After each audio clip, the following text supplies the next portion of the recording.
आणि आता बघूयात महाफास्ट 100 बातम्या।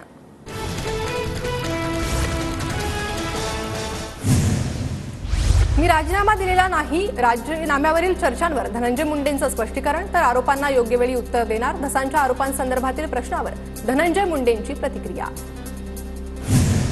अशोक चव्हाणांनीही पदाचा राजीनामा दिला होता। सरकारनं माणुसकीच्या नात्यानं नैतिकतेनं निर्णय घ्यावा। धनंजय मुंडेंच्या राजीनाम्यावरून खासदार सुळेंची प्रतिक्रिया। सज्जन माणसानं एका मिनिटात राजीनामा दिला असता, मात्र धनंजय मुंडेंना कसलीच लाज नसल्यानं मंत्रिपद सोडायला तयार नाहीत। अंजली दमानी यांची धनंजय मुंडेंवर टीका। परखड भूमिका घेणारे अजित पवार एवढे गप्प का? महाराष्ट्राच्या जनतेला मूर्ख बनवत आहात का? बीड हत्या प्रकरण आणि धनंजय मुंडेंच्या राजीनाम्यावरून संभाजीराजेंचे सवाल। अजित पवार हतबल। अजित पवारांना अजून कोणते पुरावे हवेत? अजित पवार महाराष्ट्राचे नेते असते तर मंत्र्याला मंत्रिमंडळातून वगळलं असतं। धनंजय मुंडेंच्या राजीनाम्यावर संजय राऊतांची प्रतिक्रिया।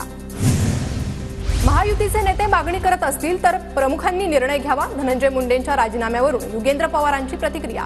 सर्व पक्षीयांकडून धनंजय मुंडेंच्या राजीनाम्याची मागणी। संतोष देशमुख हत्येप्रकरणी धनंजय देशमुखांची औरंगाबाद खंडपीठातील याचिका मागे। सध्या सुरू असलेल्या तपासावर समाधानी असल्याचं मत व्यक्त करत याचिका मागे। सुरेश धस आज मुख्यमंत्री फडणवीसांची भेट घेणार। बीडमधील संतोष देशमुख हत्या प्रकरणी भेट। सुरेश धसांनी अजित पवारांकडेही भेटीसाठी वेळ मागितली। संतोष देशमुख कुटुंबियांना न्यायासाठी मुख्यमंत्र्यांकडे जावं लागणं हे दुर्दैव। देशमुख कुटुंबाला न्याय मिळेपर्यंत आमचा लढा सुरू राहणार। संभाजीराजेंची प्रतिक्रिया। सुरेश धस यांच्याकडे वेगळी माहिती असल्यास त्यांनी सरकार किंवा पक्ष म्हणून मला सांगावी। धस यांना भेटीसाठी वेळ दिली आहे। चंद्रशेखर बावनकुळेंची प्रतिक्रिया। सुरेश धसांची अजित पवार धनंजय मुंडेंवर शिवराळ भाषेत टीका। अशा पद्धतीने टीका करणार असाल तर आम्ही खपवून घेणार नाही। राष्ट्रवादीचे बीडचे जिल्हाध्यक्ष राजेश्वर चव्हाणांचा इशारा। शरण येताना वापरलेली स्कॉर्पिओ कार केज पोलीस ठाण्यात। कराडने फरार होताना याच कारचा वापर केल्याचा एसआयटीचा कोर्टात दावा। पोलिसांकडून अधिक तपासासाठी स्कॉर्पिओ कार जप्त। बीडमधील तपास धूळफेक। बीडमधील संपूर्ण पोलीस खातं बरखास्त केलं पाहिजे, तर सुरेश धस बोलतात पण वरून दट्ट्या मिळाल्या की माघार घेतात। धसांच्या आक्रमक पवित्र्यावर राऊतांची प्रतिक्रिया। संतोष देशमुखांचे कुटुंबीय मुख्यमंत्री फडणवीसांची आज भेट घेणार। आज सायंकाळी देशमुख कुटुंब आणि मुख्यमंत्र्यांमध्ये चर्चा होणार। मुंबईत आझाद मैदानावर सरपंच परिषदेच्या वतीनं धरणे आंदोलन। बीडचे सरपंच संतोष देशमुखांच्या निर्घृण हत्येच्या निषेधार्थ आंदोलन।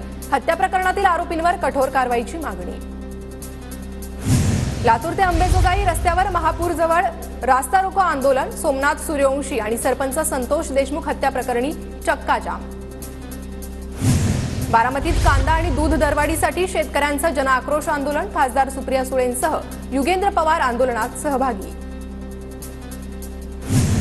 दुधाला प्रति लिटर मागे 40 रुपयांचा भाव मिळावा। शेतकऱ्यांची सरसकट कर्जमाफी झाली पाहिजे। सरकारने दिलेला शब्द पाळावा। सुप्रिया सुळेंची प्रतिक्रिया। बच्चू कडूंच्या आंदोलनात आणलेल्या बकऱ्या मेंढ्या पोलिसांनी ताब्यात घेतल्या। शहरात आज 300 पोलिसांचा बंदोबस्त। अमरावती विभागीय कार्यालयावर बच्चू कडूंचा मोर्चा। शेतकरी हिंदू नाहीत का? सरकार शेतकऱ्यांचे प्रश्न का सोडवत नाही? शेतकऱ्यांचे प्रश्न मार्गी न लावल्यास अधिक तीव्र आंदोलन करणार। बच्चू कडूंचा इशारा। विधानसभा निवडणुकीत फटका बसल्यामुळे महायुतीला बदनाम करण्याचं काम। लाडकी बहीण योजनेवरील विरोधकांच्या टीकेवरून मंत्री शिवेंद्रराजे भोसलेंचं प्रत्युत्तर।